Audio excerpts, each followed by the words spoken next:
হিন্দু শাস্ত্র অনুযায়ী পরজন্ম বা পুনর্জন্ম এক গুরুত্বপূর্ণ ধারণা, যা আধ্যাত্মিক বিকাশ এবং আত্মার অমরত্বের সঙ্গে সম্পর্কিত। হিন্দু ধর্মে বিশ্বাস করা হয় যে মানুষ বা প্রাণী মৃত্যুর পর পুনরায় জন্মগ্রহণ করে।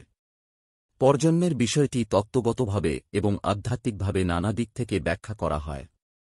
এখানে 10টি পয়েন্টে পরজন্মের বিষয়টি শাস্ত্র অনুযায়ী বিস্তারিতভাবে ব্যাখ্যা করা হল। 1. আত্মার অমরত্ব। হিন্দু ধর্মে বিশ্বাস করা হয় যে আত্মা বা আত্মান অমর। এটি কখনো মরে না, শুধুমাত্র দেহ পরিবর্তন হয়। আত্মা এক জীবনের শেষে অন্য জীবনে প্রবাহিত হয়। এটি কেবলমাত্র দেহের পরিবর্তন, আত্মা কখনো নষ্ট হয় না। 2. কার্মিক প্রবৃত্তি। হিন্দু শাস্ত্র অনুযায়ী মানুষের কর্ম বা কর্মফল পরবর্তী জন্মকে প্রভাবিত করে। যে কোনো কর্মের ফলেই পরবর্তী জন্মের দিশা নির্ধারিত হয়। সৎকর্ম ভালো জন্মের দিকে নিয়ে যায়, আর অপকর্ম মন্দ জন্মের দিকে। 3. পুনর্জন্মের চক্র, সঞ্জীবন চক্র।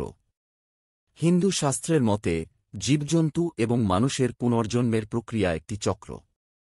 এই চক্রটিকে সঞ্জীবন চক্র বা সামসারা বলা হয়। আত্মা জন্ম এবং মৃত্যুর মধ্যে এক ধাপ থেকে আরেক ধাপে চলে যেতে থাকে, যতক্ষণ না তা মোক্ষ বা আত্মমুক্তি লাভ না করে। 4. মুক্তি। মোক্ষ হল সেই অবস্থান যেখানে আত্মা পুনর্জন্মের চক্র থেকে মুক্তি পায়। এটি হিন্দু ধর্মের চূড়ান্ত লক্ষ্য, যেখানে আত্মা সব দুঃখ ও জন্মমৃত্যুর চক্র থেকে মুক্তি পায় এবং পরম সুখ ও শান্তিতে পৌঁছে। 5. আত্মার গতি। যখন একজন ব্যক্তি মৃত্যুবরণ করে, তখন তার আত্মা বিশেষ গতি অনুযায়ী অন্য জন্মের দিকে এগিয়ে চলে। শাস্ত্রে বলা হয়েছে, সেই গতি নির্ভর করে মানুষের কর্ম, চিন্তা এবং ইচ্ছার উপর। 6. জন্মের সময় এবং স্থান নির্ধারণ। শাস্ত্র অনুযায়ী একজন ব্যক্তির জন্ম কোথায় এবং কিভাবে হবে, তা পূর্বজন্মের কর্ম এবং ইচ্ছার উপর নির্ভর করে।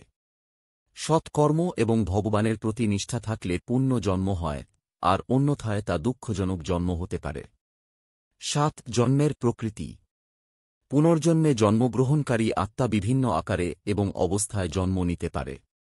আত্মা মানুষের মধ্যে, পশু বা অন্য প্রাণীতে জন্ম নিতে পারে, যা তার কর্মের ফলস্বরূপ। অর্থাৎ মানুষ হতে পশু বা পশু থেকে মানুষ হওয়া সম্ভব। 8. আত্মার পরিষ্কারতা। শাস্ত্র অনুযায়ী আত্মার পরিষ্কারতা বা তাপ জীবনের গুণাবলীর উপর নির্ভর করে। যারা সৎ, দয়ালু এবং আধ্যাত্মিক চেতনায় উজ্জ্বল তারা ভালো এবং সঠিক পরবর্তী জন্ম লাভ করেন। এছাড়া যারা নিন্দনীয় কাজ করে তারা আরও কঠিন জন্মে যেতে পারে। 9. ভগবান এবং গুরুত্ব। পরজন্মের মধ্যে একজন আত্মা যদি আধ্যাত্মিক শিক্ষক বা গুরু গ্রহণ করে এবং তার শিক্ষা মেনে চলে, তবে আত্মা দ্রুত মুক্তি লাভের দিকে অগ্রসর হয়। ভগবান বা ঈশ্বরের প্রতি ভক্তি এবং নির্ভরতা আত্মার উচ্চতর অবস্থায় পৌঁছানোর পথ তৈরি করে। 10. পুনর্জন্মের শিক্ষা এবং উদ্দেশ্য। হিন্দু শাস্ত্র অনুযায়ী পরজন্মের মূল উদ্দেশ্য হল আত্মার আধ্যাত্মিক উন্নতি এবং মোক্ষ অর্জন করা। পুনর্জন্মের প্রক্রিয়ার মাধ্যমে আত্মা তার আগের কর্মের মাধ্যমে শিক্ষা অর্জন করে এবং পরবর্তী জন্মে সেই শিক্ষা ব্যবহার করে আধ্যাত্মিক লক্ষ্য অর্জন করে। এইভাবে হিন্দু শাস্ত্র অনুযায়ী পরজন্মের ধারণাটি মূলত আধ্যাত্মিক অগ্রগতি, আত্মার অমরত্ব এবং কর্মের ফলস্বরূপ জন্মের পরিবর্তনশীলতা নিয়ে গঠিত।